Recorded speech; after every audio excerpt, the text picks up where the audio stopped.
সকাল থেকে গুড়ি গুড়ি বৃষ্টি, তারপর মাত্রা বেড়ে শুরু হয় মুষলধারে, তলিয়ে যায় বৃষ্টির পানিতে খুলনা নগরী। এতে সড়কে ইঞ্জিন বিকল হয়ে পড়ে গাড়ি, রাস্তার মাঝে পানিতে ভিজে তা ঠেলে সরিয়ে নেন চালক। এটি রয়্যাল মোড় এলাকা।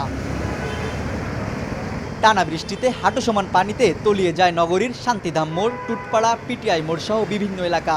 এতে চরম ভোগান্তিতে পড়েন জীবিকার তাগিদে বের হওয়া মানুষ। বাসাবাড়ি সহ দোকানে পানি উঠে চরম বিপাকে নগরবাসী। নগরীর ভেতর দিয়ে বয়ে চলা ২২টি নদীখাল অবৈধ ও প্রভাবশালীদের দখল থেকে মুক্ত করতে না পারায় বর্ষা মৌসুমে অল্প বৃষ্টিতেই অধিকাংশ এলাকা ডুবে যায় বলে অভিযোগ বাসিন্দাদের। কেনাকাটায় ১০০% পর্যন্ত ক্যাশব্যাক জিতে নিন BMW সহ হাজার হাজার পুরস্কার। রাস্তাঘাটের তো অনেকদিন ধরে কাজ হচ্ছে, অনগোয়িং। এই কাজটা যতদিন না শেষ হচ্ছে আমার মনে হয় না যে এই পরিস্থিতির কোনো উন্নয়ন হবে। রয়্যালের মোড়ে সামান্য একটু বৃষ্টি হলেই পানিতে তলায় যায়। পানি আপনার ঠলঠল করতেছে বর্তমানে। এটা সরকারের উচিত যে পানিটা নিষ্কাশন করার ব্যবস্থা দ্রুত করা।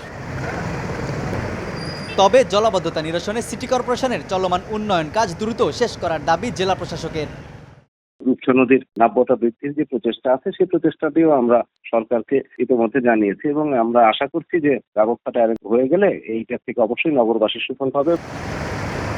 ভোর ৬টা থেকে বিকাল ৩টা পর্যন্ত নগরীতে ৫৬ মিলিমিটার বৃষ্টিপাত রেকর্ড করা হয়েছে। একটু বৃষ্টি হলেই ডোবে নগর, ভোগান্তিতে পড়ে নগরবাসী। পুনরায় নির্বাচিত মেয়র এবারও আশ্বাস দিয়েছেন জলাবদ্ধতা নিরসনের। নগর পিতার আশ্বাস অচিরেই বাস্তবায়িত হবে, এটাই প্রত্যাশা। তানজিম আহমেদ, সময় সংবাদ, খুলনা।